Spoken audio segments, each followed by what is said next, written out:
In the deep Vermont winter of 1835, a school ledger recorded a single name, Marian. No last name, no guardian, no twin. Just a faint graphite arrow in the left margin, drawn downward as if something or someone had slipped beneath the page. That very same week, a teacher's desk drawer was discovered locked from the inside. And inside it, a note written in thick black ink that never fully dried. One sister remained, the other had vanished. Yet each morning, both breakfast trays had been emptied, until the final day, when one plate sat untouched, flipped face down like a lid over a secret. There was no funeral, no mourning, not even a declaration of death. Only a quiet reorganization. The bed was moved. The ledger was edited, and not one person asked why the remaining girl continued to answer to both names. So what happens when an institution forgets one child too early and remembers the other far too long? Or worse, when it no longer knows which is which? Welcome to Sleepy History Tales. If you are still with me, go ahead. Like the video, subscribe if you haven't. And tell me in the comments what country are you watching from and what time is it for you right now. Because sometimes there's a strange kind of comfort in knowing we're all scattered across timelines and still watching the same story unfold together. In the personal journal of Dr. Abel Thornton, a rural physician with a worn black satchel and careful hands, a peculiar note is entered in December of that same year. A Dome 3, house call, Middlesex, child, nonverbal minor, hand abrasion. But what he found in that farmhouse would be neither minor nor limited to just a child's hands. The patient, a girl identified as Marian E. Crane, age 9. She sat perfectly upright in the upstairs bedroom of a 2-story clapboard house owned by Eliza Crane, a widowed schoolteacher of 41. For hours, the child did not move.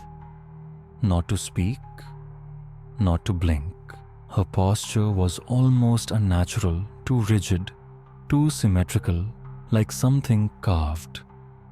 Her nightdress was clean, carefully pressed but streaked at the cuffs with a soft dusting of graphite. She held no expression.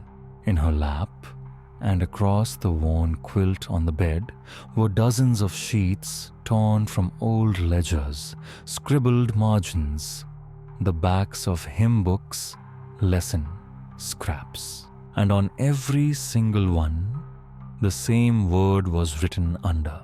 Not once, not twice, 49 times. Childish script, careful lettering, the same angle, same pressure.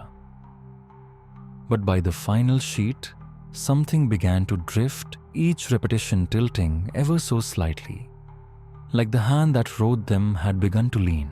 Dr. Thornton recorded his concern for what he called mental fatigue, though modern eyes would likely call it something closer to catatonia.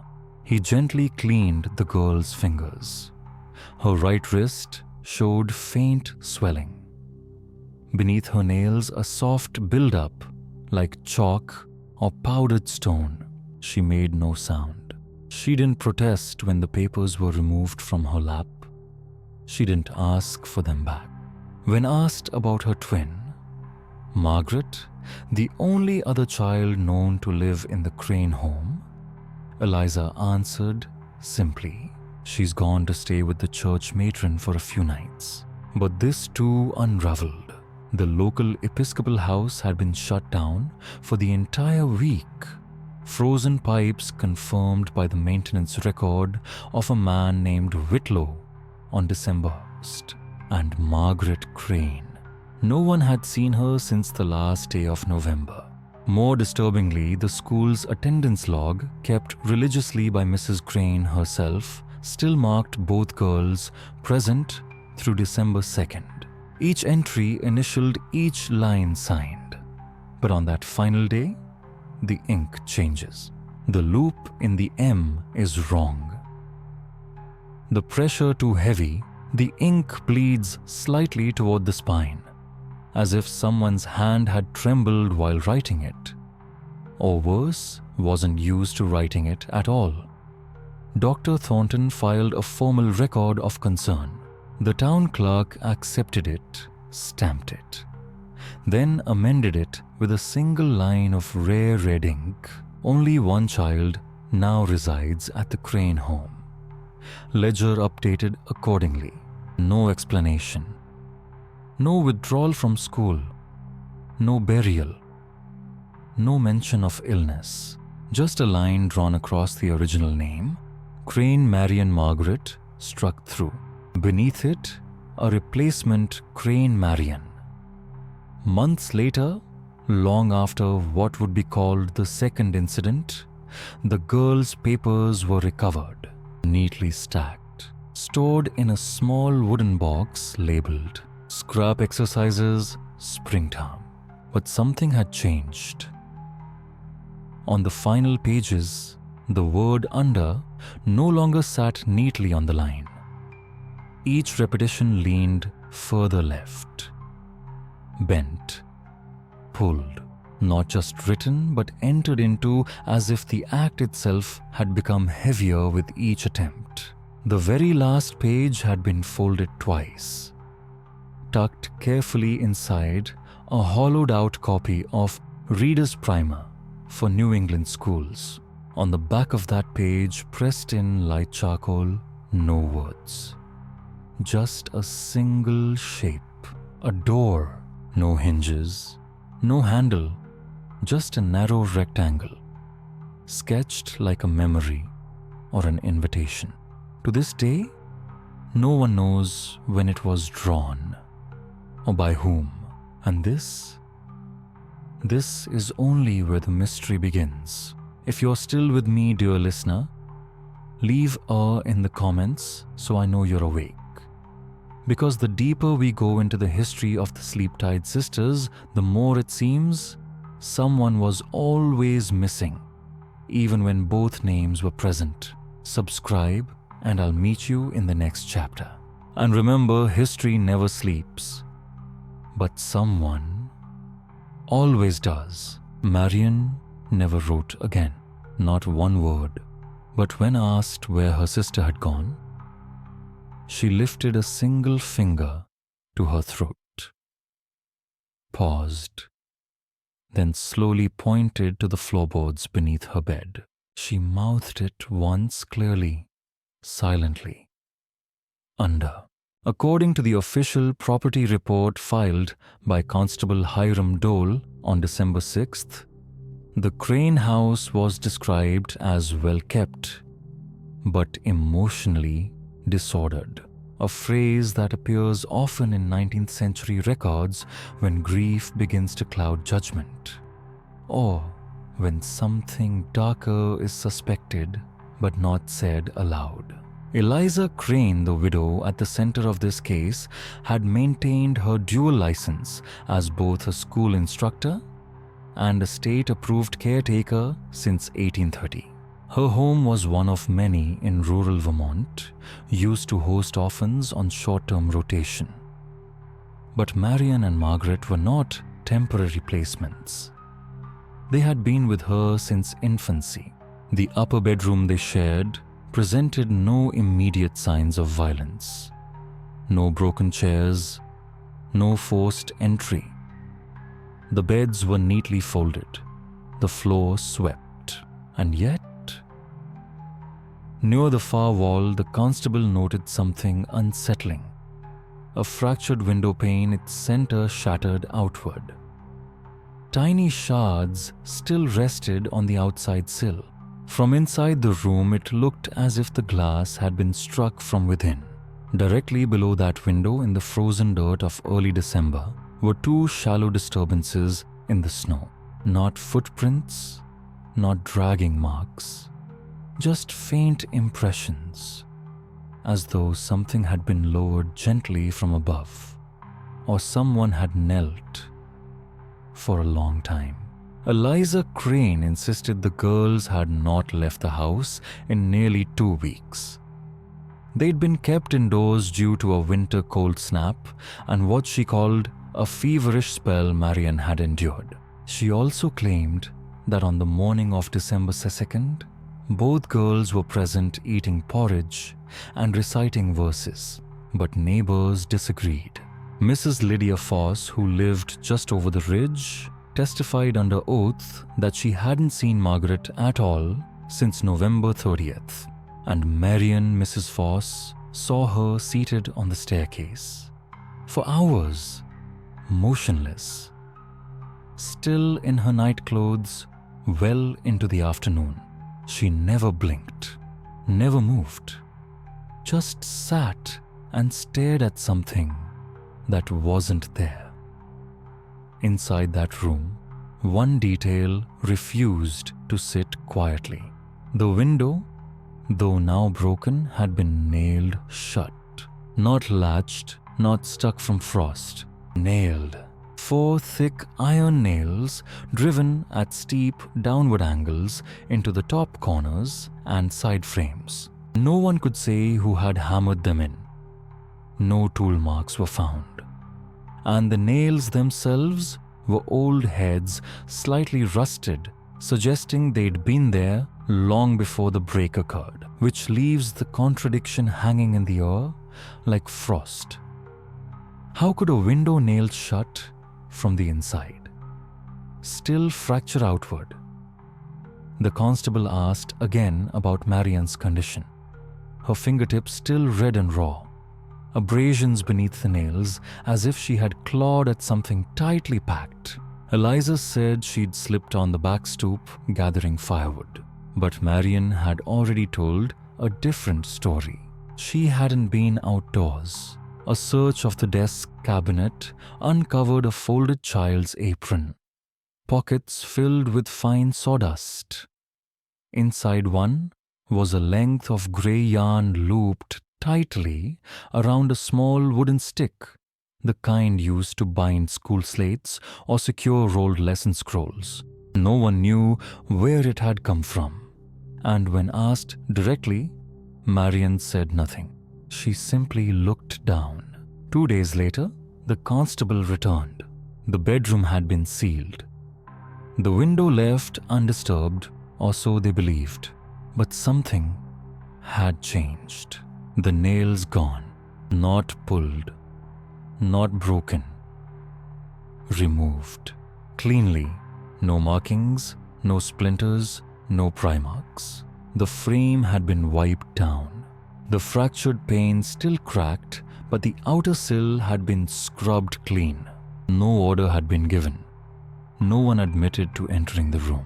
At the bottom of the updated report, beneath Constable Dole's signature, someone had added a line in unfamiliar handwriting.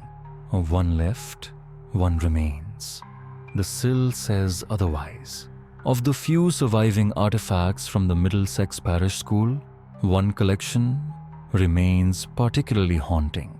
A series of narrow composition books labeled Student Recollections, AM Devotions, 1831-1835. Each child between the ages of 7 and 12 had written down their thoughts before morning prayer. Descriptions of dreams, feelings, or what their instructor called night impressions. The tone was often somber. The handwriting varied. But among those entries were the voices of Marian and Margaret Crane. Their reflections were written separately on different days with different pens, but their words overlapped too many times. More than 24 instances showed mirror-like similarities. One girl described a staircase hidden in darkness. The other wrote of a brass knob she could not turn. One whispered that she'd heard her name being called not from the hallway, but from beneath the floorboards. There's something about this case that lingers long after the facts fade. Marian stopped writing, but someone kept speaking through her. And if the glass broke outward and the nails had already been there, then the question remains, what was she trying to hold inside? If you've made it this far, leave "Oi" in the comments. I want to know who's still with me, still following the path downward, because we're not done yet. And the next chapter takes us even deeper under. Stay close. Subscribe if you haven't. And remember, some stories are better whispered than told aloud. This is Sleepy History Tales. When asked about their dreams, one twin once wrote, "I answered without speaking." But it was what came next, across both girls' pages, across different dates, that caused the most unease. No matter the imagery, no matter the symbols or strangeness recorded in their night impressions, each girl ended her entry with the exact same phrase: "She woke up before me." It's unclear who the "she" refers to. The names Marian and Margaret rarely appear within the body of the text, as if they weren't sure who was who anymore, or perhaps were told not to say. On March 17, 1834, both girls submitted dream entries that made the schoolmaster pause. Each account referenced a girl who stands by the window. Each girl drew a pencil sketch in the margin, both almost identical. A small figure in profile, hands held behind the back. Eyes not shown. Just below this dual entry, the teacher added a footnote in tight, rigid cursive: "Shall cease recording dreams. Interferes with recitations." No further entries appear after April of that year. Miss Eliza Crane, who served as both teacher and legal guardian, would later describe the dream journals as a calming morning routine, a way for the younger children to ease into scripture. But those who lived through it remembered something else. Former student Ruth Elkins recalled that the journals weren't optional, they were mandatory. No student could speak aloud in class until their dream was recorded. No one was allowed to read anyone else's entry. The journals were locked inside a desk drawer, opened only once a day, always before breakfast prayers, and then shut tight again. Curiously, the handwriting at the bottom of the entries began to change. In the final weeks of 1833, Margaret's name appears twice on some pages, once as a bold printed label in the margin, and once again in faint cursive underneath, small and unsteady. The second version looked hesitant, uncertain, as though the writer didn't know if she was allowed to use that name or wasn't used to it. It's not conclusive, but side-by-side comparisons hint that two different hands may have been trying to write the same name. The last dream ever recorded by Marian came in the late spring of 1834, just before the entry stopped. It read, "She didn't wake up first this time. I heard her crawl. I didn't open my eyes." There was no sketch, just a line drawn below, the entry two horizontal strokes connected by a curved middle mark. This same symbol would later be found, carved faintly but deliberately, beneath the twin sisters' desks. By midsummer of 1835, Miss Crane submitted formal notice that all dream recording practices would cease. "Loss of instructional value," she wrote. The journal ends with a torn sheet, not removed, ripped at the seam.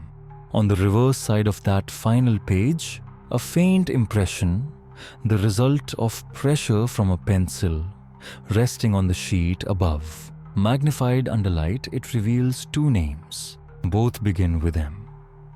Both end abruptly. One has been rubbed nearly away.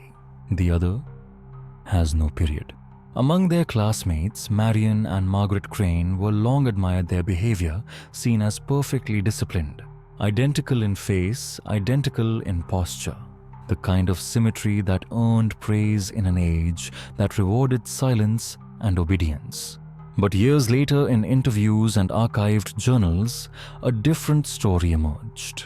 Children who sat with them, learned beside them, began to describe a disturbing mirroring. On October 23, 1834, the schoolhouse ledger includes one cryptic note beneath the morning roll call. M plus M answered in pair. Asked one, heard both. When the girls were called upon during lessons, they responded in unison. Same voice, same tone, same inflection. Even when seated at opposite ends of the room, during scripture readings, both paused at the same punctuation marks. They blinked together at perfect intervals, emotionless, flat, as though something were being timed, rehearsed, or required. Jonas Petty, age 11 at the time, recalled, they blinked like mirrors, always the same beat, like they were trying not to be noticed, but couldn't stop. At first it was dismissed as mimicry, a childhood game, but it continued. Even when one was asked to begin spelling a word, the other would finish it, and still, they never looked at each other. In early 1835, during a routine parish inspection, Reverend Thomas Birch visited the school.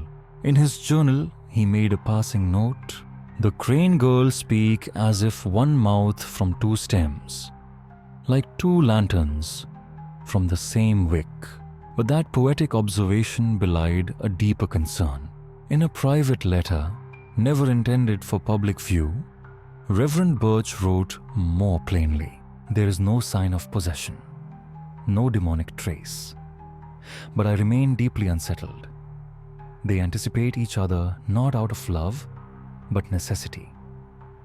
One begins what the other must complete. It is not performance. It is something colder.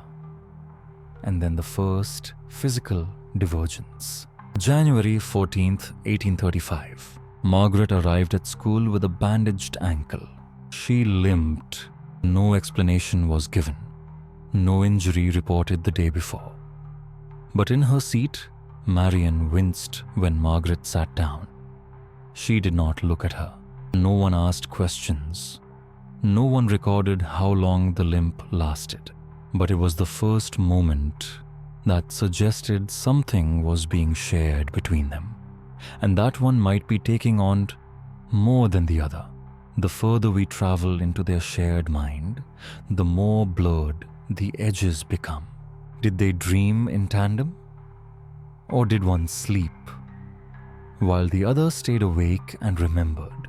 If you're still with me, leave awe in the comments. A mirror for the sisters who never blinked out of time.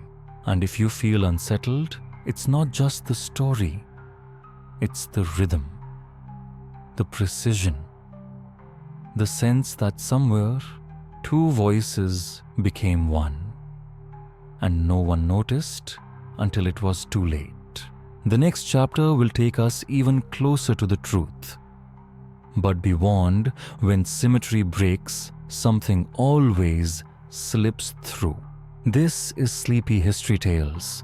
That same morning, without a scratch on her body or a whisper of complaint, Marion Crane began walking with a limp identical to her sister's.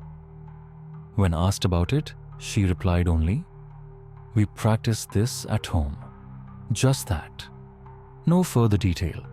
No explanation of what this was. 2 weeks later, the pattern reversed itself. Marion fell ill with a high fever and was absent for 2 days. And Margaret, though entirely well medically cleared and energetic just the day before, refused to rise from her chair.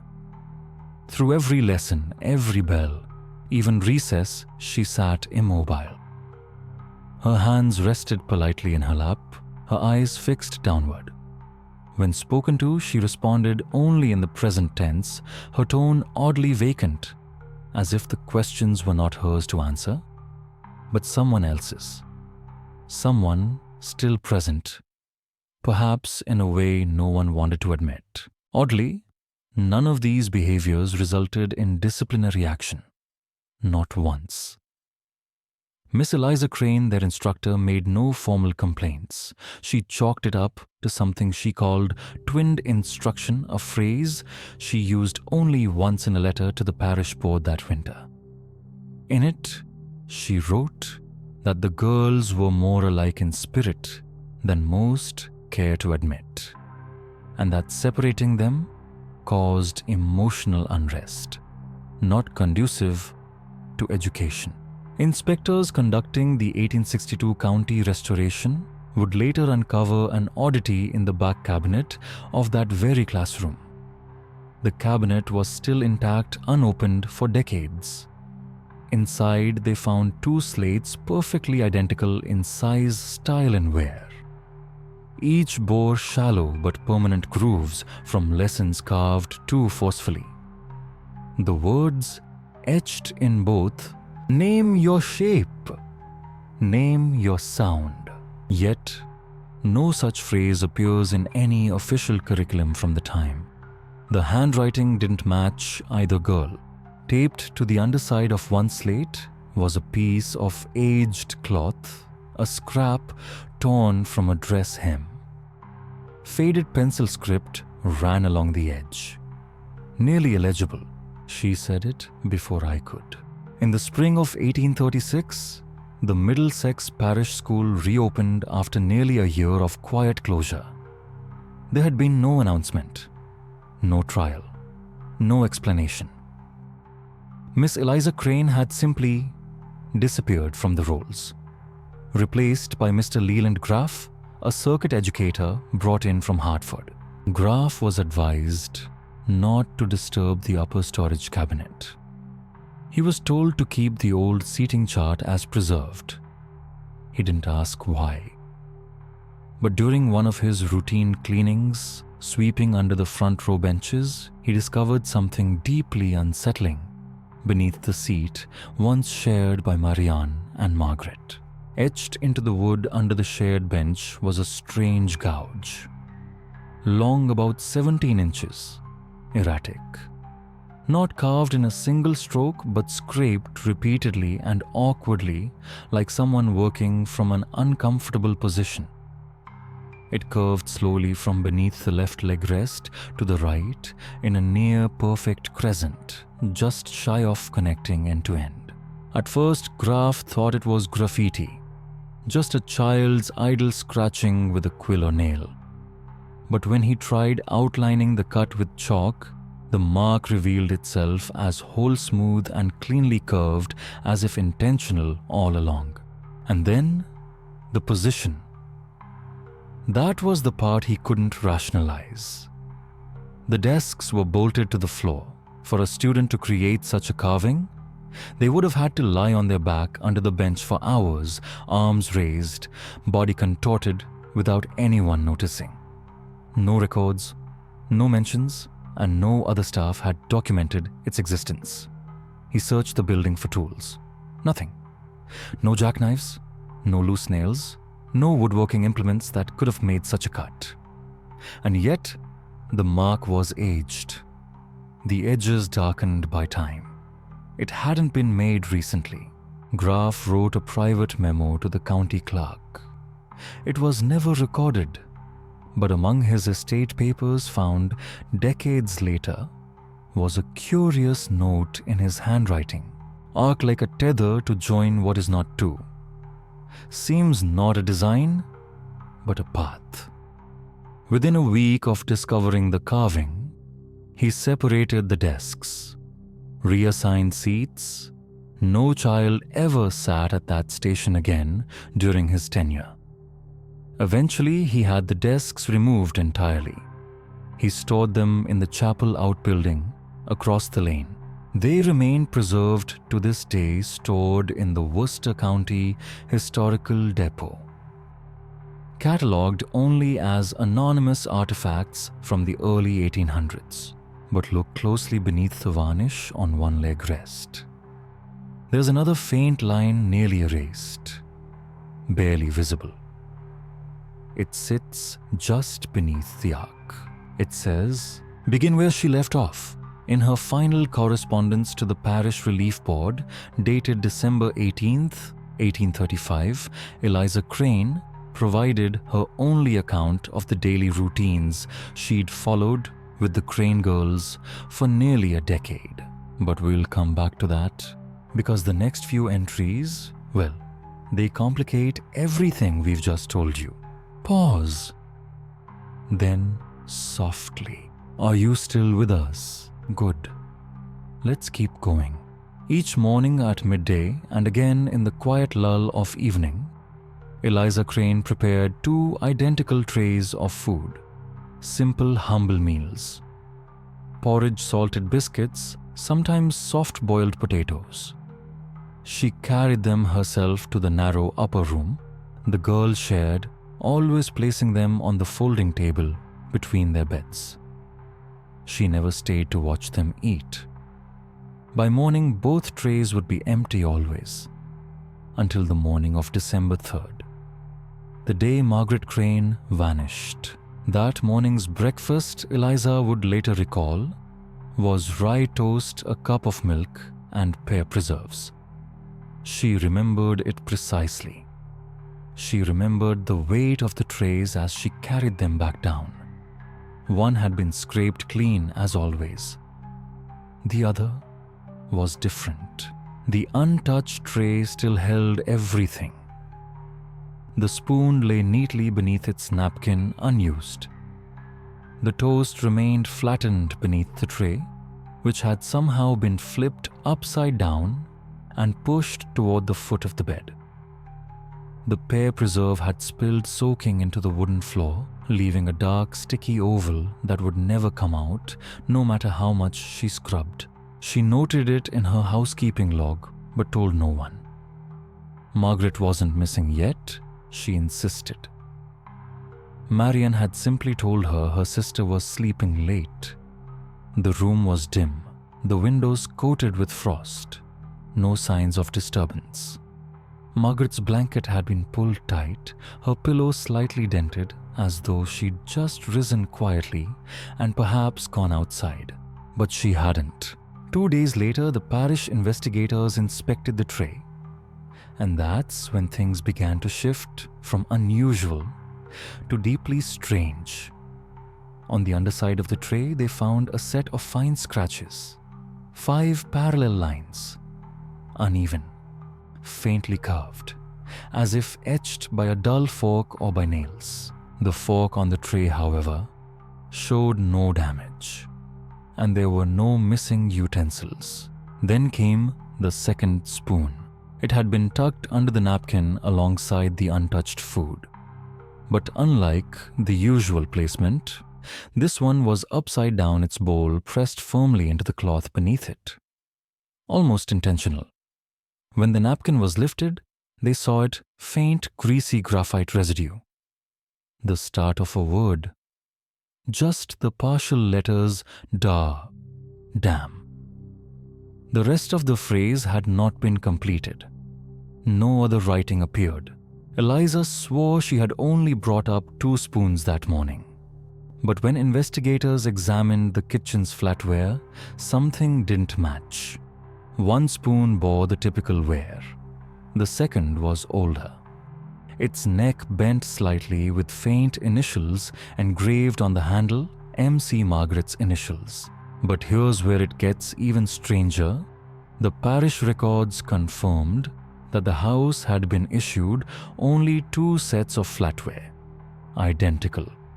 No extra utensils, and certainly no mismatched pieces with initials. When asked where the old spoon had come from, Eliza hesitated. She said maybe it had come down in her apron pocket. The girls had odd habits, she added quietly. That tray with the scratches and graphite trace was eventually packed away, stored with other artifacts from the house. Forgotten for a time. Until 1891, when the county historian reviewed it. He made one note on its catalogue card that hadn't appeared in the original log. Just 4 words. Second plate refused. And then, as if the mystery weren't already heavy enough, a letter arrived. It came during a sudden thaw. The kind of eerie, midwinter warm spell that turns the roads to slush and makes the air feel like a mistake. According to Postmaster Ely Witcher, the envelope had no return address. It had passed through the Montpelier sorting depot.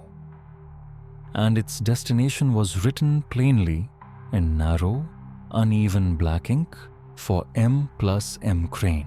The handwriting was strange, slanted, inconsistent, possibly left-handed. Witcher claimed the envelope was already damp when it reached his hands. Not from rain. It looked like it had been submerged even briefly. The ink hadn't run, but the paper was warped. The sheet inside had buckled at the center. When Eliza received the letter, she froze. Not out of surprise, but recognition, like she already knew what it would say. She opened it right there at the counter with the postmaster watching. Inside was one folded page. No greeting, no date, no name, just a single line centered. She walks under now. No signature, no explanation, nothing on the back. But it was the postage stamp that drew the most attention.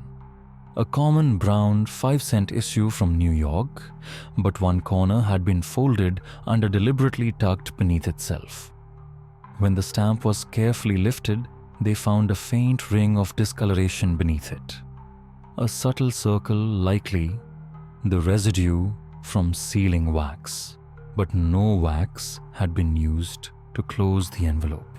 The crease in the stamp wasn't a mistake. It hadn't folded by chance or rough handling. No, someone had intentionally bent the corner inward before mailing it. That tiny act, so easily dismissed by a careless observer, held far more weight in the 1830s. You see, by then, postal officials had already discouraged the bending of stamps, a small rebellion that sometimes conveyed hidden meanings. Among soldiers and separated lovers, a downward crease from the upper right could signal sorrow loss, mourning. But this one wasn't bent down.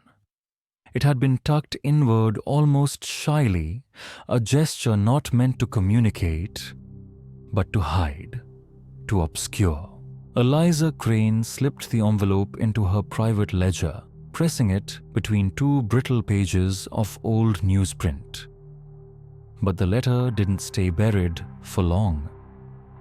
Just 3 weeks later, during a surprise household inspection, sparked by renewed complaints from the church board, the envelope was nowhere to be found. Eliza said she had misplaced it. But Marian later revealed it folded into the back of her reading primer, creased meticulously on all 4 corners, matching the strange bend of the stamp with unnerving accuracy.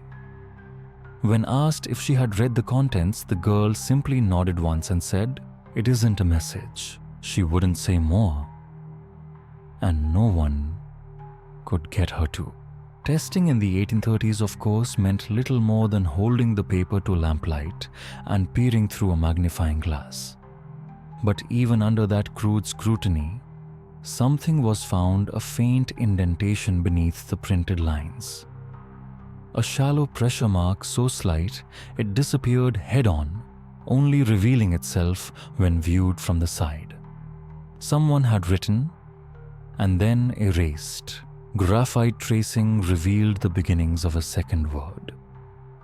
Only the first 2 letters were clear. After that, nothing. The rest of the paper had been pressed flat like something had been forced out of it, erased from the visible world. And the stump, it never lay flat again. Then on December 8th, 1835, 5 days after the unexplained disappearance of Margaret Crane, another envelope arrived.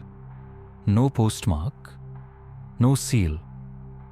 Hand-delivered by a local stable courier to the Washington County Board of Instruction. Inside a single page of plain stationery. No letterhead, no signature, no date. The message read, "I respectfully step down from my position as educator and caretaker, effective immediately. I will not contest the vacancy nor seek remuneration. The ledger remains complete. Let no further entries be added under my name. Nothing more." Folded into the crease was a thin black ribbon, pressed flat and silent. The clerk noticed it but didn't record its presence. In the language of 1830s mourning customs, such a ribbon might signal grief, a loss. But no one had died. At least, no one officially. The letter was filed away. And that was that. Miss Eliza Crane, who had served the township for nearly 12 years, was erased from the active registry without ceremony. The position she left behind was listed in the parish education register the following week. No public statement, no obituary, no memorial. When Secretary Thomas Annerly requested a formal inquiry into her abrupt departure, he was denied. The board chair, George Wetherlin, cited provisional sensitivity. In Wetherlin's own logbook beside the December 10th entry, he scribbled a chilling margin note, "Keep the box sealed. Delay summary until spring." No one knows what box he meant or what it held. All efforts to contact Eliza failed. According to census records, she continued to reside at the farmhouse for another 4 months, but never resumed her duties. Her school ledger, the one she referenced in her resignation, would eventually resurface tucked into the church's artifacts collection. The final page ends without a closing line. No farewell. Just an unfinished list of names. The final entry, the attendance mark for the Crane twins, circled twice in black, and that black ribbon, the one folded into her final letter, it wasn't catalogued. It was simply pressed into the paper and forgotten. But nearly 60 years later, in 1894, during a quiet digitization effort, a curious county historian noticed something unusual. On the underside of the ribbon were tiny puncture marks like pin pricks, 5 in a line, too precise to be random. Under magnification, those pricks formed letters, or part of them. A fractured word. F-L-O. Zhao. The last 2 marks were too faint to confirm. Maybe never finished. The ribbon had left faint brown marks on the paper where the pins had dug too deep.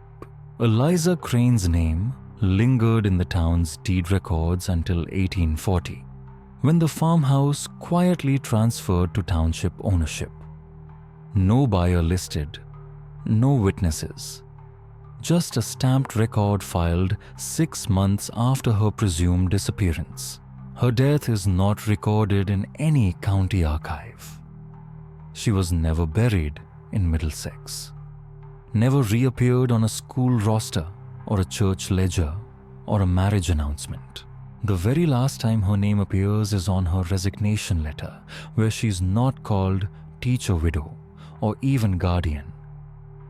It simply says, Crane Eliza relieved. By mid-January, with only 1 child remaining in the house and no adults listed in charge, the parish board made an unusual decision.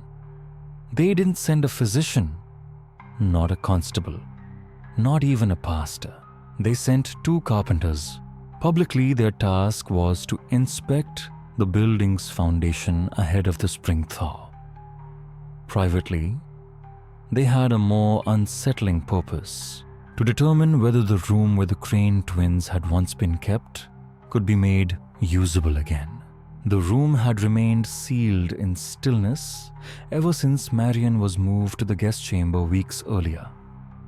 Not a blanket shifted, not a shade drawn. Widow Eliza Crane curiously had made no attempt to dust or refresh the space. Cobwebs stretched faintly across the corners of the windows, but the bed remained pristinely made. 2 pillows rested atop the mattress, one flat, the other, faintly indented as though someone had just risen. It was Nathaniel Green and Elias Fern, 2 hired carpenters who were assigned to dismantle the bed frame, a simple task, they thought. They began by loosening the iron bolts securing the structure. But what they discovered next was quietly omitted from their official report. Only through a private letter written by Elias Fern to his cousin, a letter now safeguarded in the Worcester Historical Archives, do we get a fuller account. And if you're still with me, dear listener, lean a little closer, because this is where the silence of steel begins to speak. The side rail on the left, Marian's side, was warped. Not pressed down from above, but bent upward from beneath the iron, curling in a slow arc as though pulled, not broken. The distortion wasn't the result of time or weight, nor did it show signs of rust or fatigue. This was torque, directional force, as if something had gripped the frame from below and tried to drag it down or out. Beneath the frame, the floorboards bore delicate, precise scratches. At first glance, they seemed like wear marks. But as Fern crouched and examined them under the winter light, he realized they formed subtle parallel arcs, each no wider than 6 inches, each curving softly leftward.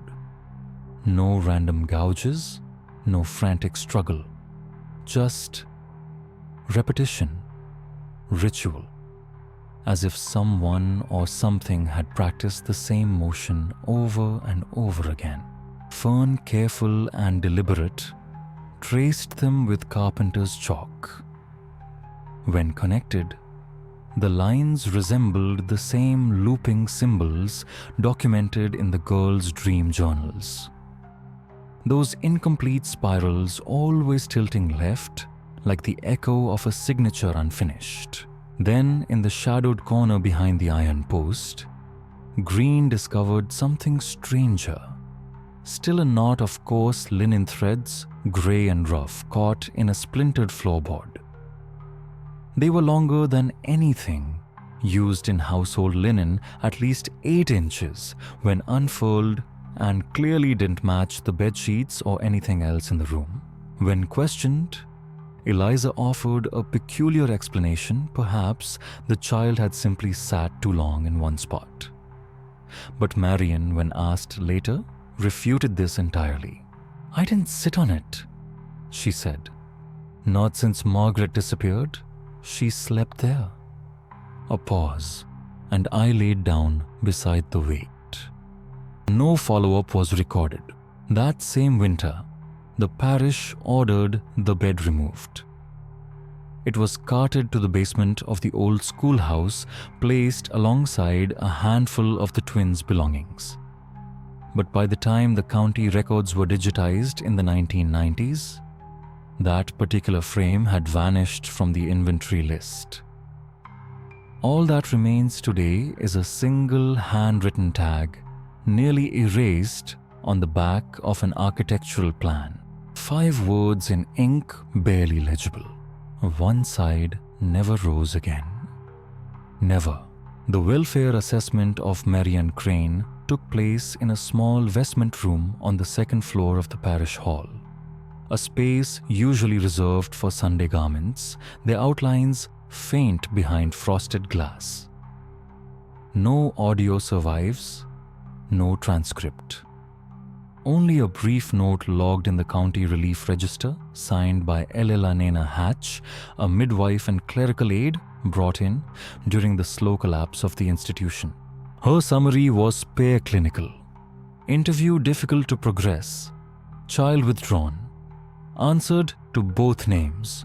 Referred to sister in present tense. No visible distress.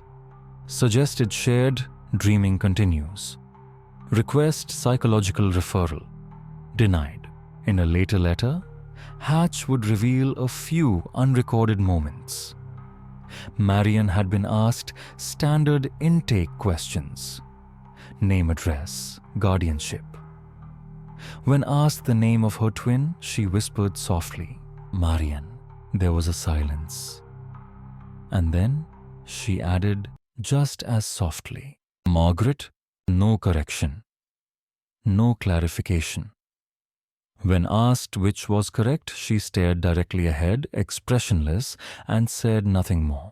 But the moment that troubled Hatch most came shortly after, when Marianne was offered a glass of water and led to a small table near the wall. Above it, a simple mirror hung. Many children, when placed before a mirror, fidget or avoid their reflection. Not Marianne. She stared at herself unblinking, not in confusion, but in something closer to examination. A study. Then, in a voice Hatch described as even but exhausted, Marianne whispered, She wakes up earlier than me. That phrase, strange as it sounds, was not new. It matched exactly the final line in the last shared dream entry from 1834, recorded just before Miss Crane abruptly ended the dream documentation. It had also surfaced word for word in 3 separate devotional writing exercises submitted to the school, each from different students, none of whom had access to the girls' journals. No one ever taught them that line. No adult knew its origin. And yet, there it was, a quiet refrain, like something whispered through generations, through glass, through sleep. The words chosen were Marianne's own. After the interrogation, she was returned to the guest room at the Crane mansion. But the strange event left a seemingly small but inescapable question. Which name was hers anyway? Marianne or Margaret?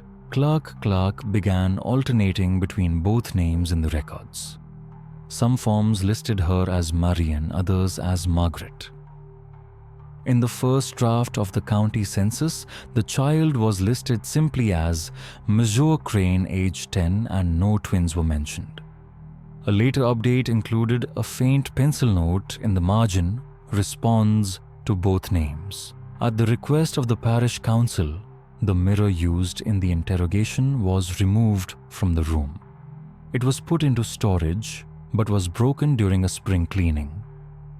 When Marianne was finally examined before being thrown away, a handprint was found on the inside of the mirror, not on the reflective surface, but on the back of the silver coating.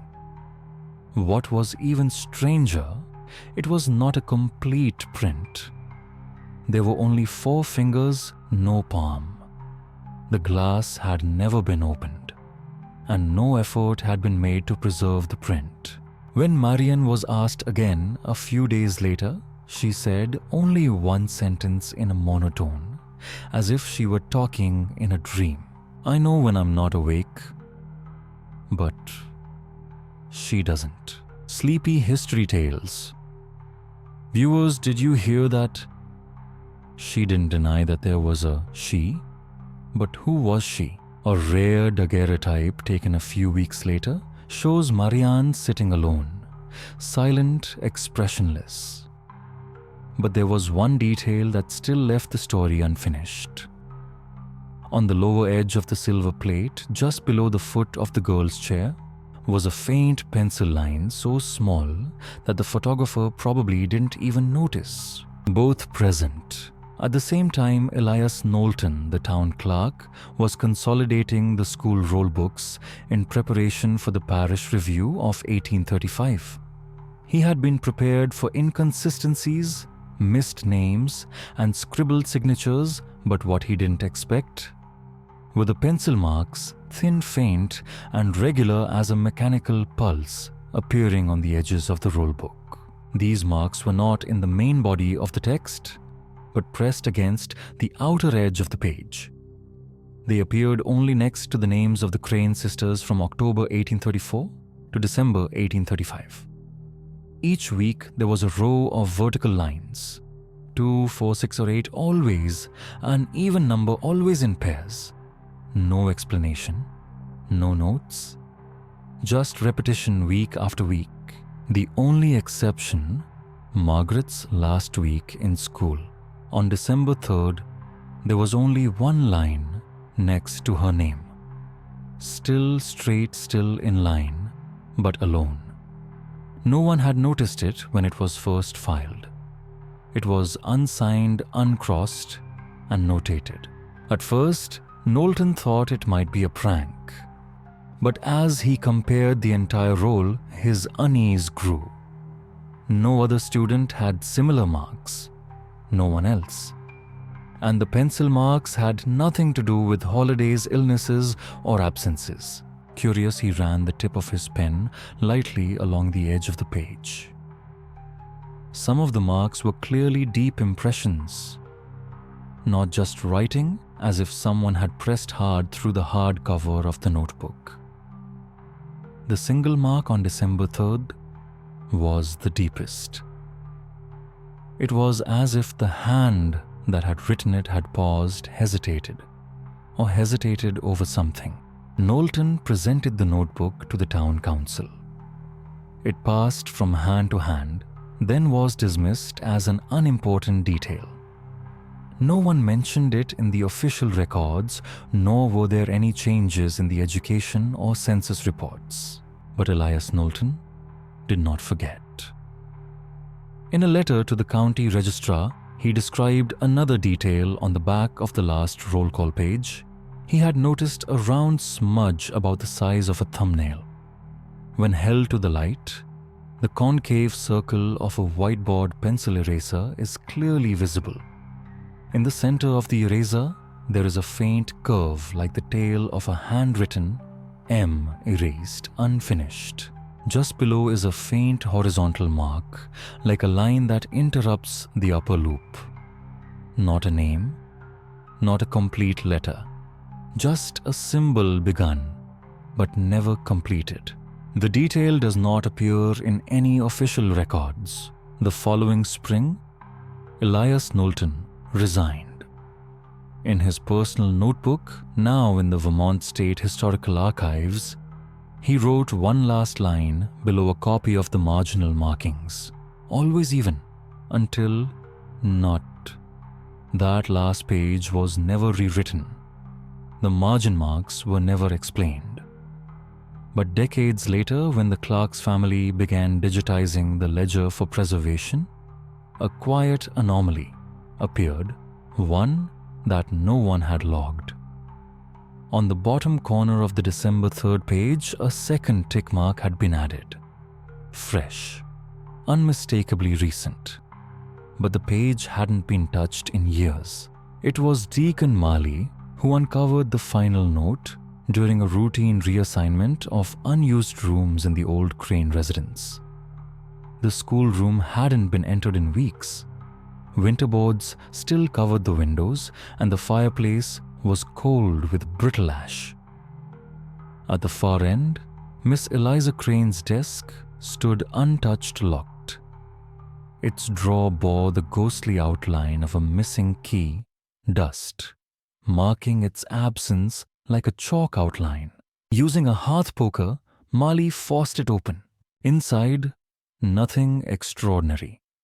3 worn chalk stubs, a school bell with its clapper broken, a dull spool of grey twine. But pressed between the dog-eared pages of an old reader's manual there, it was thin blue stationery, warped slightly, its fibers tired.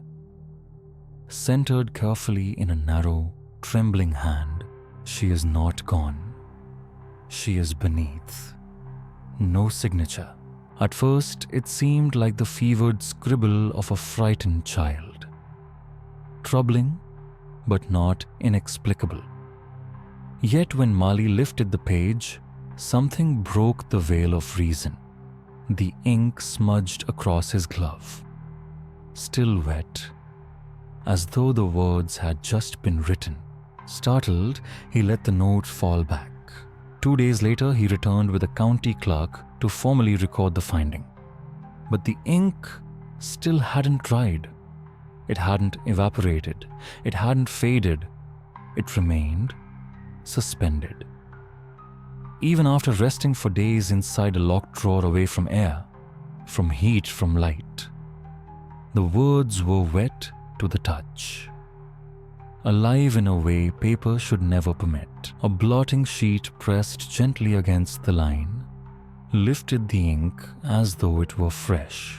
Clerk Miriam Dawn, the town archivist, documented the event in her field ledger. That ledger is now kept under seal in the Washington County Archives. Her observation was precise and unnerving. Water-based ink, unusual behavior. Paper not damp. Words lift freely from surface. Composition suggests refusal, not error. A message reluctant to settle. Attempts to replicate the phenomenon failed. No other documents in the drawer showed similar degradation. The reader's manual that enclosed the note was completely dry. The ink's origin unknown. No pen, no inkwell, no trace. Even the ribbon once used to tie the drawer shut was unblemished. No stains, no scent. The note was transferred to the vestry archive and sealed in linen. Later, under lamplight, 2 impressions appeared on the lower right corner. Parallel indentations a half-inch long at most, like the marks left by a child's thumbnail pressed too tightly into the page. Brushed gently with the wool, a trace of charcoal dust emerged invisible to the naked eye. The sentence, "She is not gone. She is beneath," was disturbingly familiar. According to records, Marian had repeated that very phrase in early December, shortly after Margaret's disappearance. When asked by the welfare officer where her sister had gone, Marian didn't speak. She simply pointed downward, her lips shaping the word under. She never explained. The origin of the ink remains unidentified. It wasn't present in any surrounding material. No one could replicate it. The paper resisted the very idea of permanence, as if something or someone refused to let the message take root. A notation was added to the archive file in 1841. Recommend preservation. Paper resists finality. And finally, there was one more mark. Scribbled faintly on the back of the linen envelope in dull pencil by a junior clerk whose name has since been redacted. The message hasn't stopped. Now, this next piece. This was never meant to be found. The photograph was neither catalogued nor displayed. It had not been filed. No record of its donation exists. It came to light purely by chance, wedged deep inside the cracked binding of an old hymnal titled "Voices Lifted in Morning Light," left forgotten on the bottom shelf of the chapel's vestry. It was Elijah Grimmel, a maintenance clerk, who discovered it. He'd been clearing the damp crawl space beneath the altar floorboards when he stumbled on the hymnal bloated from moisture, its spine, split pages swollen. Slipped between pages 48 and 49, the photograph waited, a 40x6 cabinet card, sepia-toned, its edges curling, riddled with foxing. On the back, in fading graphite, M+M. The image was plain. 2 young girls, formal, centered in frame against a curtain backdrop, the kind used in studio portraits of the 1840s. Technically ordinary until you looked closer. And I mean, really looked. Parish records would later describe it with cold clinical phrasing, subject misalignment. But those who saw it firsthand used another word, one you and I might whisper under our breath if we ever found ourselves alone with that image in the dark. They called it wrong. The two girls, clearly Marion and Margaret Crane, stood in the photograph, not quite facing forward. Their small torsos were aligned toward the camera. Yes, but their heads, subtly turned, tilted just slightly left, their attention fixed not toward the lens, not into the distance, but together locked on something just beyond the right edge of the frame. Something we, the viewer, cannot see. Their faces, though visible, were partially hidden by that unnatural turn. Neither smiled, neither blinked, and most strangely, the left eye of each girl appeared out of focus, like the camera had caught them mid-motion. But daguerreotypes in 1836 required a subject to sit completely still for several long seconds. Movement wasn't accidental, it had to be intentional.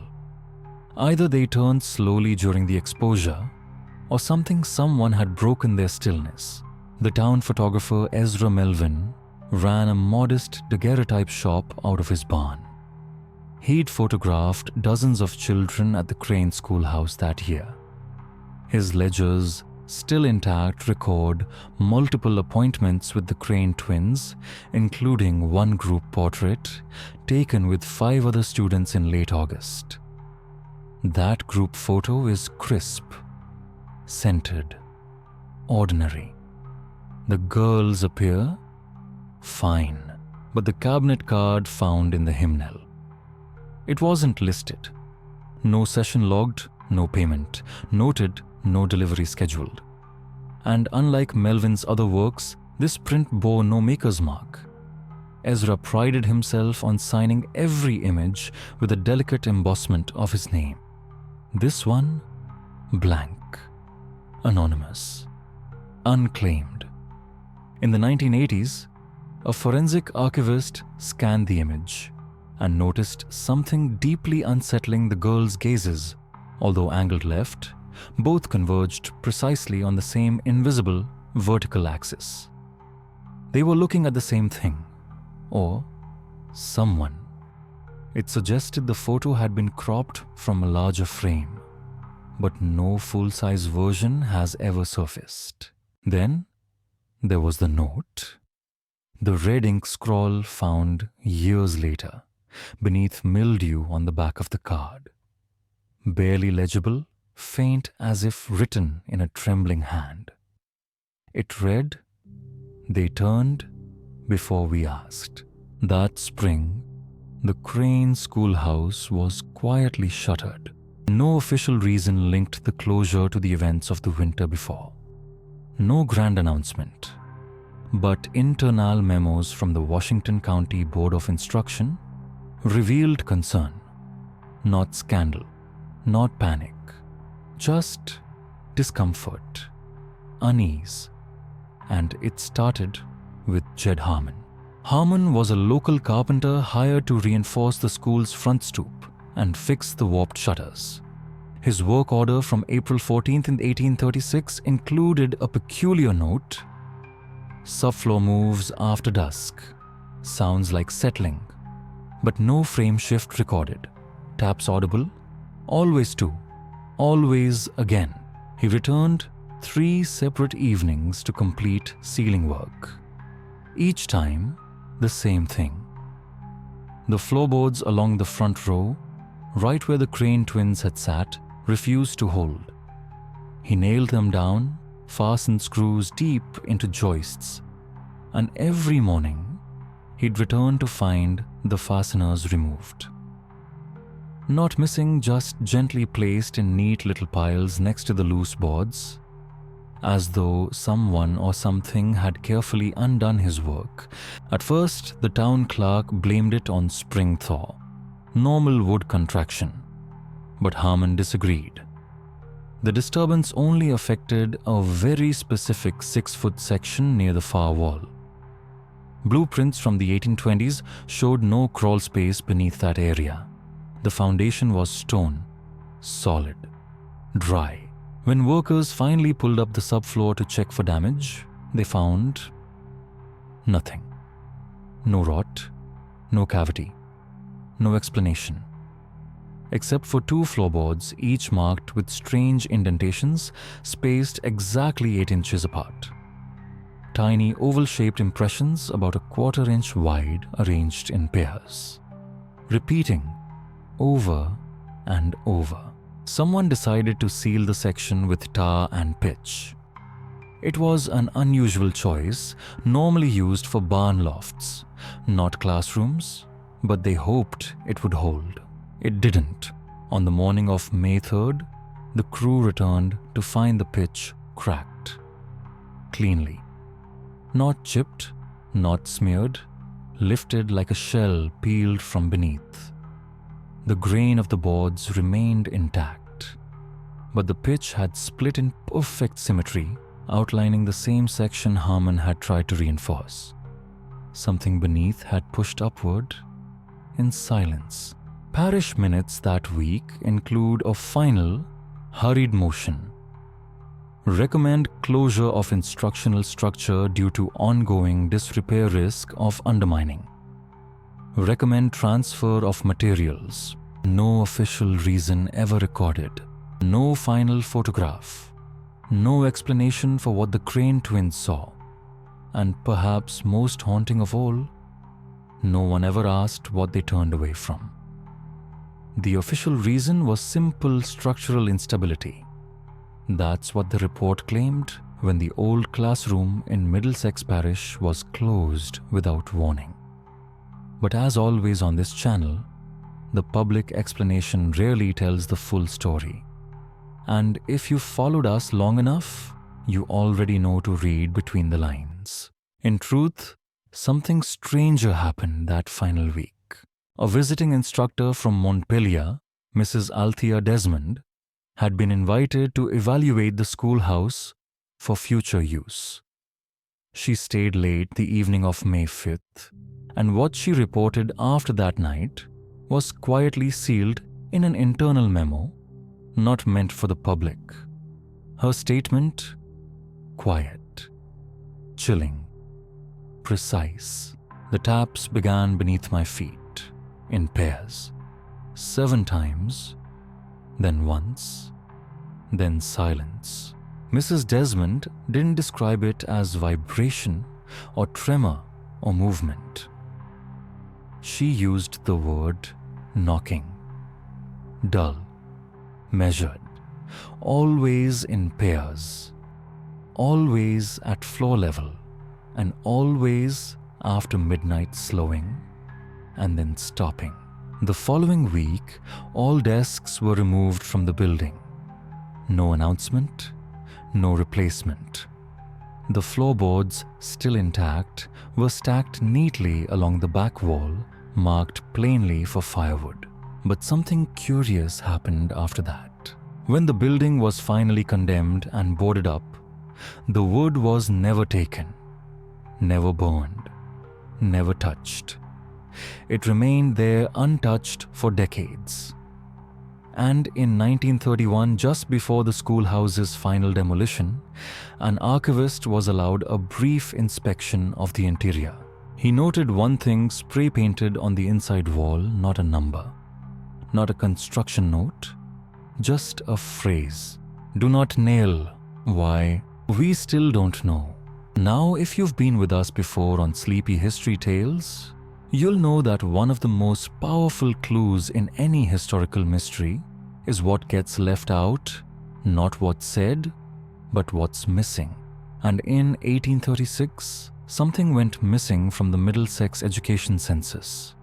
Each year, the township was required to submit a detailed ledger listing all school-aged children names, guardians, attendance status, and parish location. That year, the duty fell to Deputy Registrar Owen Griggs, a man known for flawless penmanship and an almost obsessive attention to complete fields. But 1836 was different.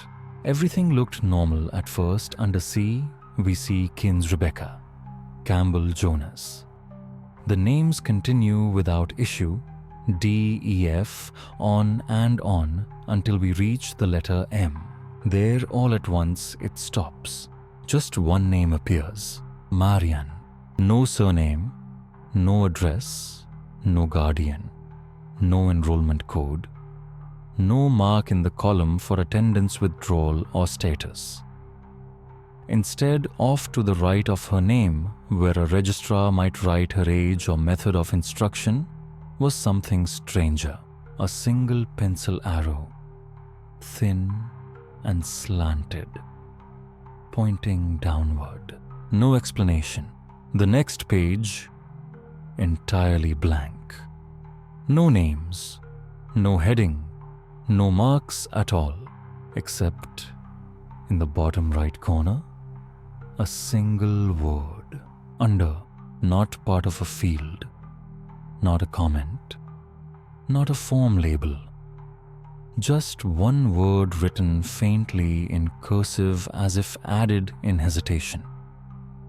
An afterthought. And then, nothing. No signature, no initials, no code. The anomaly wasn't noticed by Owen Griggs himself.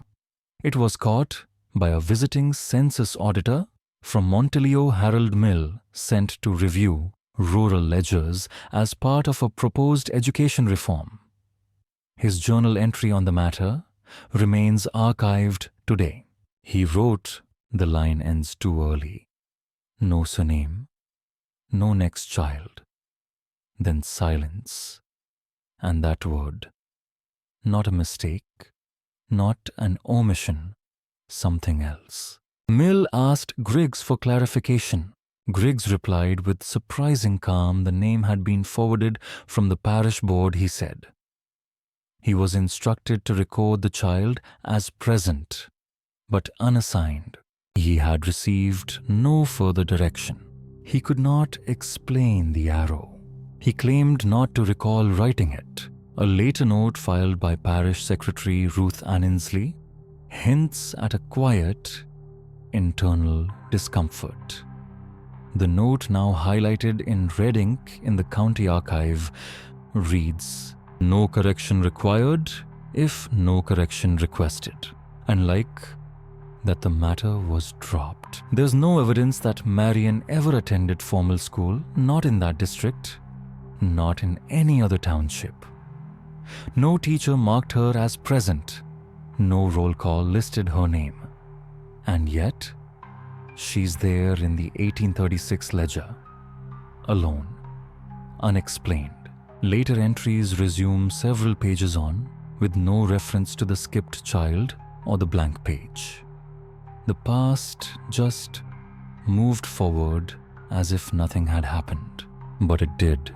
In 1907, during a census restoration project, a clerk noticed the M page had stuck slightly to the blank page behind it. Water damage.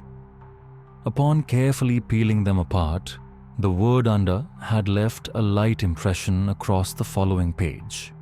Not just in the corner where it had originally been written, but across the whole sheet. It wasn't another word. It was a shape. Faint. Only visible when held against light. A loop. Then another. Then nothing. We don't know what it meant, but here's what we do know. Some stories don't disappear. They're not erased, they're misfiled, tucked into margins, sealed inside forgotten ledgers, hidden under names that never belonged to them. And sometimes they knock, quietly, until someone listens. If you found this mystery as haunting as we did, don't forget to subscribe to Sleepy History Tales. We share stories like this every week, cases that were buried, names that were never finished, and the whispers that refuse to fade. Until next time, listen closely. At some point in the past, Marian was just an incomplete name on an old page. No last name, no age, no one to verify or testify. But hundreds of years later, the name has not disappeared.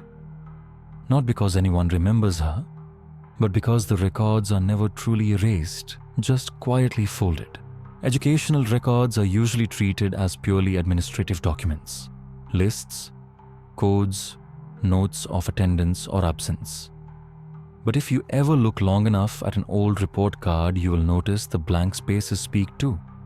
Names missing, last names, pages that were never continued, or simply a slanted arrow. The words "do not nail" were painted on the walls, but no one asked why not. And then everything was torn down. The planks pushed into corners, the school locked up. Not because of fear of collapse, but perhaps because of fear of hearing something late at night. Something tapping in pairs. 7, then 1, then silence.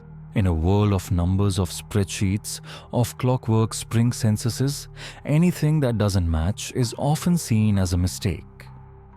But at Sleepy History Tales, we think differently.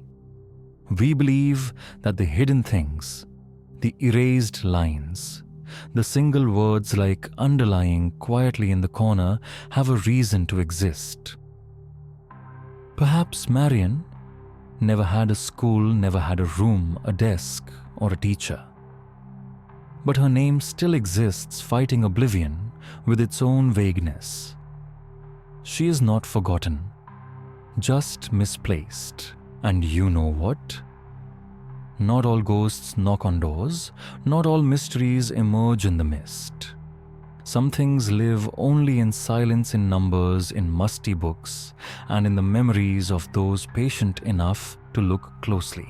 Thank you for staying until the end with Sleepy History Tales. If you found this story worth pondering, please subscribe and share it with someone who also believes that history is more than what is written clearly.